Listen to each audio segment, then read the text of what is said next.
much I love you, never know how much I care. When you put your arms around. On en a parlé ici même dans les journaux de Télématin avec cette idée qu'il fallait peut-être construire de nouveau des tours dans Paris ou juste à côté. Et ça continue, on est tous d'accord là-dessus, en tout cas les architectes et la municipalité. Bah, c'est en voie. C'est en cours. C'est vrai que jusque dans les années 70, en fait, à partir des années 70, on pouvait construire jusqu'à 37 mètres. Là, aujourd'hui, tour d'habitation, la première à Paris, dans le 13e arrondissement, 50 mètres. Ça change tout. Alors, on va se dire, oh là là, des tours. Oui, mais on se rend compte que la tour, au niveau de la tour, donc il y a une densité de population.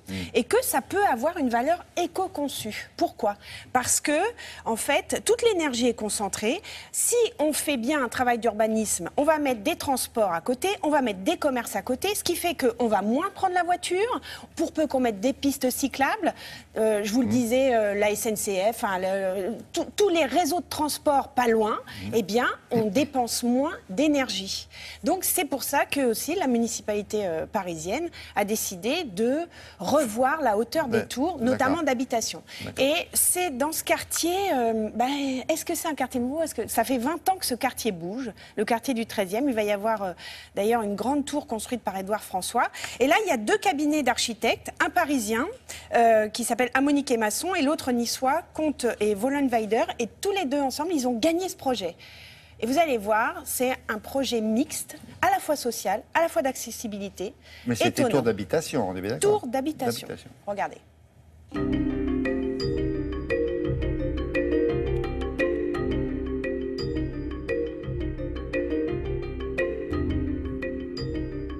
C'est le premier bâtiment de 50 mètres de haut dans Paris depuis les années 70. Et c'est des immeubles de logement. Donc le cahier des charges, c'est mixité sociale. S'il n'y a pas de stigmatisation, je veux dire qu'on soit social ou en accession, on a droit aux mêmes choses. Les grandes terrasses, elles sont partout. Les matériaux en bois, la qualité, tout est là, partout, pour tout le monde. Le programme, qui est environ 200 logements, avec une répartition égale entre les logements sociaux et les logements en accession, devait mettre en évidence la qualité d'habiter la hauteur, habiter à 50 mètres, qu'est-ce que ça veut dire, pourquoi, dans Paris. La ville, c'est 80% de logements. Donc c'est là où on doit mettre de l'extraordinaire. C'est comme l'eau pour le corps humain, c'est aussi vital. Et je pense que ce bâtiment, il raconte ça. Il raconte cette quête, cette générosité, cette envie aussi du fait qu'aujourd'hui, on peut faire des choses extraordinaires ici, en France, à Paris.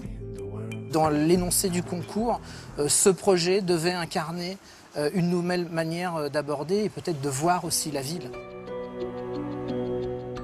Les matériaux que nous avons utilisés pour ce bâtiment jouent sur des tonalités froides et chaudes, avec une reprise de ce vocabulaire qu'on retrouve sur l'avenue de France, avec du verre et du métal, de l'aluminium, ce gris qu'on peut retrouver un petit peu partout dans Paris. Mais on voulait absolument ramener une chaleur, quelque chose qui se rapproche de ce qui est plus terrien, de ce qui va être plus raccroché au cœur d'îlot. C'est un bâtiment qui cherche à s'élever, c'est une tour de 50 mètres, mais c'est aussi un bâtiment qui se raccroche au sol. Ici, on construit presque sur les voies ferrées, donc il y a tout un travail technique pour éviter les vibrations. Tout ça aura tendance à disparaître avec le temps, puisque les voies vont être couvertes. On n'est pas du tout dans une débauche technique, c'est vraiment le bon sens et l'application de ce qu'il faut pour être dans de bonnes conditions de vie.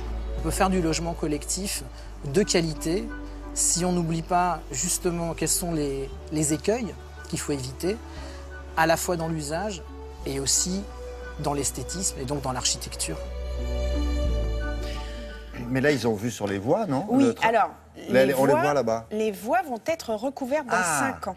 Donc c'est tout un travail, c'est un travail en cours dans ce work in progress, j'allais dire, mais vous n'aimez pas. Je sais, comme les buildings, j'allais dire work in progress, j'allais parler anglais. Non, mais ça c'est à dingue. cause de votre résidence secondaire à New York. Oui, c'est ça. Donc ils vont être couverts. Ils vont être couverts et le quartier va continuer à s'agrandir et le quartier va continuer à travailler comme ça sur des tours.